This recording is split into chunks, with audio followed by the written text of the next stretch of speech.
Jangan sampai milih gara-gara uang diancam oleh Nabi Muhammad. Anda kalau ikut-ikutan terima sogokan-sogokan milih gara-gara uang, berarti Anda ikut andil merusak negara, saudara.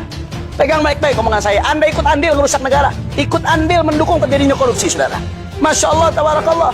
Dan jangan sampai juga kita nggak menggunakan hak pilih kita.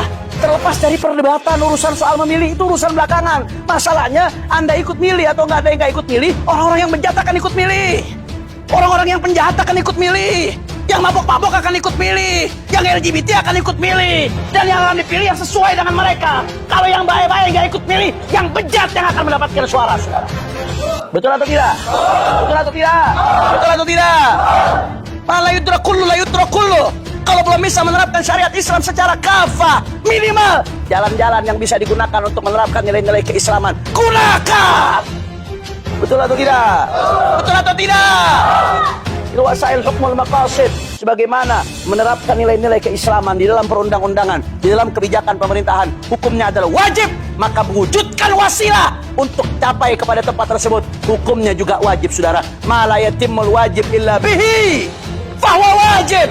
Perantara menuju wajib, maka hukumnya bisa jadi wajib juga, ibadallah. Maka bagaimana, Habib? Gunakan hak pilih kita, milih yang betul-betul sesuai dengan kriteria syariat. Minimal yang paling mendekati kriteria syariat. Apa kriteria syariat? Disebutkan oleh para ulama. Al-Imam Mawardi menyebutkan dalam kitabnya Al-Ahkam Sultaniyah kriteria calon al-Imamul A'zam, calon pemimpin. Al-Imam Haramain dalam kitabnya Ghiyathul Umam fi Qiyasul Bulam, termasuk fan al-ahkam sultan, termasuk fan siasat syariah, saudara.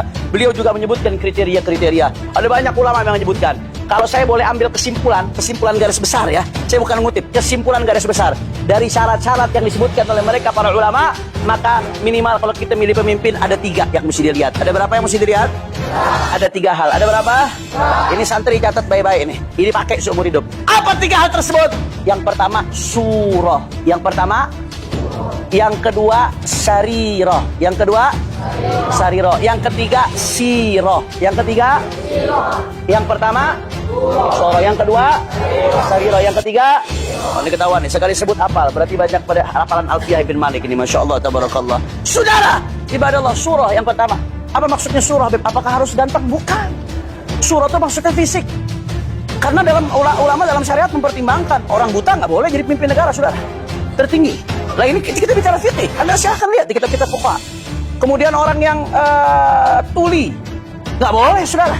Bagaimana dia mau mendengar aspirasi rakyatnya? Betul atau tidak? Orang yang stroke misalkan, udah nggak bisa bangun, terus mau jadi pimpinan negara, ngurus diri aja kagak bisa, apalagi ngurus rakyat. Betul atau tidak? Itu penting. Pilih pemimpin yang secara kesehatan zahir mampu untuk mengemban daripada amanatnya. Surah itu yang pertama, saudara. Kemudian yang kedua, di antara syaratnya sarirah yang perlu ditimbangan. Apa arti sarirah? Sarirah itu sebenarnya artinya hati. Arti sarirah itu sebetulnya tapi maksud sarirah di sini, kalau kita mau jadikan sebagai benang merah, saudara, sarirah di sini maksudnya adalah kepribadiannya, dirinya bagaimana, beriman atau enggak, bertakwa atau enggak kepada Allah Subhanahu wa taala. Karena milih pemimpin kafir hukumnya haram ijma' ulama. Milih pemimpin kafir hukumnya haram bi ijma' ulama wa bi nususin qat'iyyatin minal Qur'anil Karim. Haram hukumnya milih pemimpin kafir, saudara. Kemudian di antara bentuk sarirah, lihat bagaimana ketakwaannya. Salat enggak dia? Jangan sampai memimpin negara salat juga bisa, saudara. Atau enggak salat. Lihat bagaimana suka nenggak yang haram atau enggak. Suka mabok apa enggak, suka narkoba atau tidak. Lihat, saudara. Dia memimpin negara Indonesia 200 juta lebih umat Islam. Bisa baca Quran nggak tuh orang? Jangan sampai memimpin negeri nggak bisa baca Quran. Rakyatnya muslim, saudara. Kef. Bagaimana? Lihat sarirah, lihat kepribadiannya. Cerdas atau enggak orangnya. Karena ini ngimpin negara. Kalau orang yang tolol, goblok, nggak bisa memimpin negara. Betul atau tidak? Penting, saudara. Zakat itu mustaqimus siasah. Itu disyaratkan oleh ulama, saudara. Harus benar-benar punya kemampuan, punya kapabilitas, punya kemampuan di dalam menjalankan roda pemerintahan. Kemudian yang ketiga adalah sirah. Yang ketiga apa? Sirah itu artinya track record. Track record. Tahu track record itu apa? Hah? Tahu? Itu bahasa Ki Gombong belok kanan, saudara. Track record. Lihat bagaimana selama ini jalannya dia. Kalau pernah mimpin, pernah megang amanat nggak dia dalam menjalankan amanat? Bagaimana dia hubungannya dengan ulama, baik atau tidak selama menjalankan amanat, dan seterusnya. Dilihat. bagaimana dia selama ini bisa atau tidak, bagaimana prestasinya ketika dia memimpin dan lain sebagainya. Dilihat, dipertimbangkan baik-baik, dicari yang mana yang maslahatnya paling besar buat umat, mudaratnya paling kecil buat umat. Timbang, timbang, timbang.